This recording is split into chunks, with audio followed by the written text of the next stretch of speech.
Hello नमस्ते। हम नूतन कर्ण अपन पूरा मिथिलावासी के गोर लगै छी। और आइ हम एकटा विषहारा के गीत अखन गबै छी तऽ अहाँ सब सुनैत जाउ। अगर नीक लागे तऽ जहिना लाइक शेयर करै छी करैत रहब।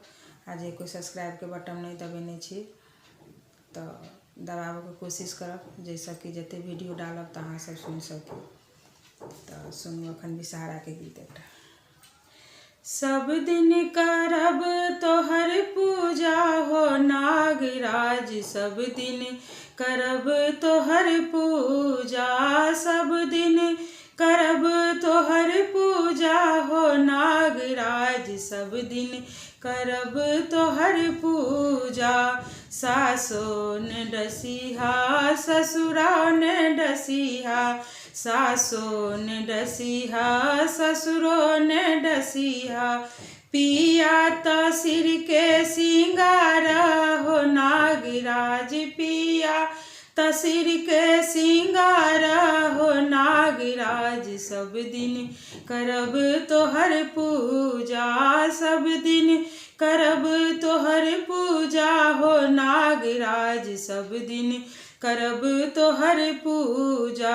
मायो ने डसिहा बापो ने डसिहा, मायो ने डसिहा बापो ने डसिहा, भैया त नहिरा सिंगार हो नागराज, भैया त नहिरा सिंगार हो नागराज, सब दिन करब तोहर पूजा, सब दिन करब तोहर पूजा हो नागराज, सब दिन करब तोहर पूजा।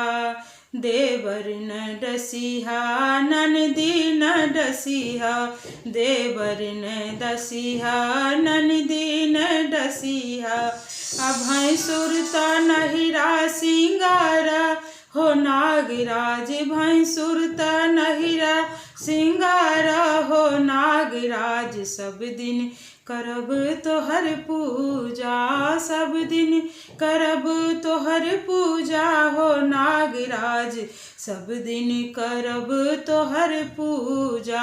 भाइयों ने डसिहा बहिनियों ने डसिहा, भाइयों ने डसिहा बहिनियों ने डसिहा, बालक त गोदी सिंगार हो नागराज, पुत्र त गोदी सिंगार हो नागराज, सब दिन करब तोहर पूजा, सब दिन करब तोहर पूजा हो नागराज, सब दिन करब तोहर पूजा, सब दिन करब तोहर पूजा हो नागराज, सब दिन करब तोहर पूजा।